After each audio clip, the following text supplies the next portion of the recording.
Bhagwad Gita. The Bhagwad Gita means the song by God.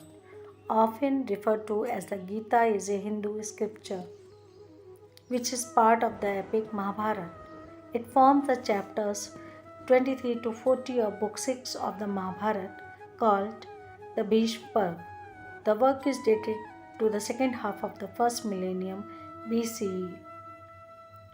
This book is written by sage Ved Vyas.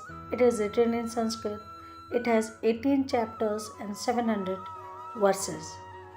Lord Krishna tells the Gita to Arjun. The Bhagwad Gita is set in a narrative framework of a dialogue between the Pandav prince Arjun and his charioteer guide Lord Krishna, an incarnation of Lord Vishnu.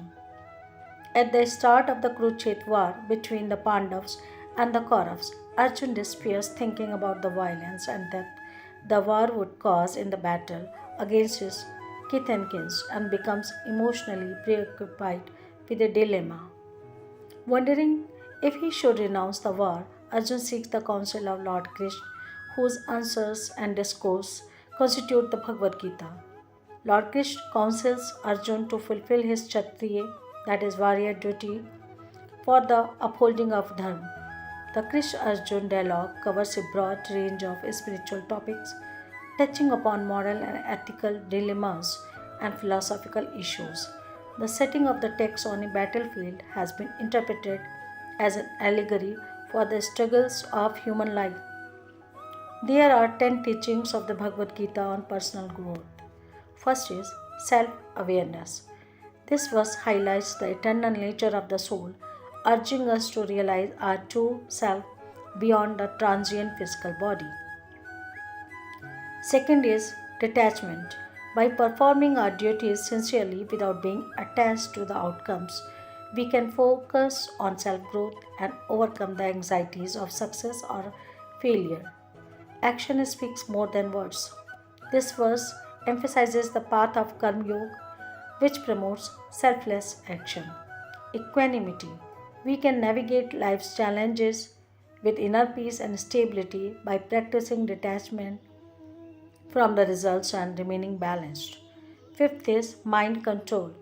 The verse explains how one can gradually gain mastery over our thoughts and cultivate mental clarity by practicing disciplines like meditation and mindfulness. Sixth is spread knowledge. This verse emphasizes discerning knowledge, recognizing the divine presence in all beings by understanding the transient nature of the material world and the eternal essence within. Seventh is renunciation. This verse suggests renunciation of selfish attachment and cultivating contentment by reducing our desires, practicing self control, and dedicating ourselves to a higher purpose can help in our personal growth. Eighth is Bhakti Yoga. This verse advocates the path of Bhakti Yoga, emphasizing devotion and surrender to the divine. By cultivating a deep love and connection with the divine, we can experience spiritual growth and union with the Supreme. Ninth is seek guidance. This verse emphasizes the significance of seeking guidance by humbly approaching those who have realized the truth. We can receive valuable guidance and accelerate our spiritual growth by doing so. Tenth is self reflection. This verse highlights the importance of self reflection and various paths to self realization. By introspecting, studying scriptures, practicing self discipline, or engaging in selfless service, we can nurture our spiritual growth. Thus, Lord Krishna teaches Arjun that he must perform his dharma. We are only entitled to the action, never to its fruits. The desire for the fruits of work must never be our motive for working. They who work selfishly for results are miserable. We should never give way to laziness either. Man is made by his belief. As he believes, so he is. We are what we believe in.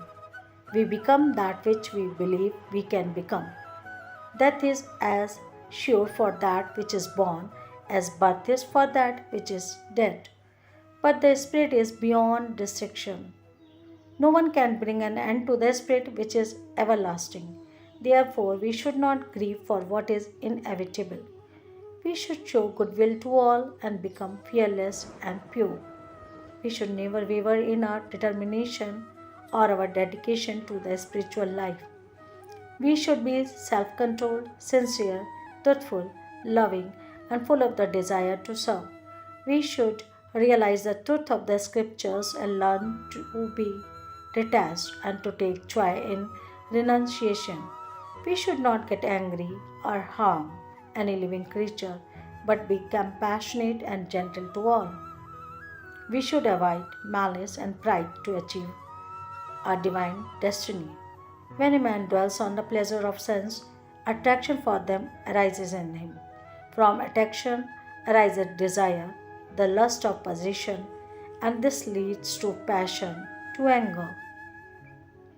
From passion comes confusion of mind, then loss of remembrance, then forgetting of duty. From this loss comes the ruin of reason, and the ruin of reason leads man to ruin. We should do our work with the welfare of others always in mind. There are three gates leading to the hell of self destruction for the soul: lust, anger, and greed. Therefore, one should abandon all these three. Hence, one of the central themes of the Gita is the concept of dharma or moral duty. कर्मण्येवाधिकारस्ते मा फलेषु कदाचन मा कर्मफल हेतुर्भुर्मा te sango astva karmani. That is, Lord Krishna says to Arjun in Gita, action is thy duty, and reward is not thy concern. Arise, slay thy enemies, and enjoy a prosperous kingdom. This idea is seen as a call to action for all individuals to do what is right and fulfill their responsibilities in life. Thank you.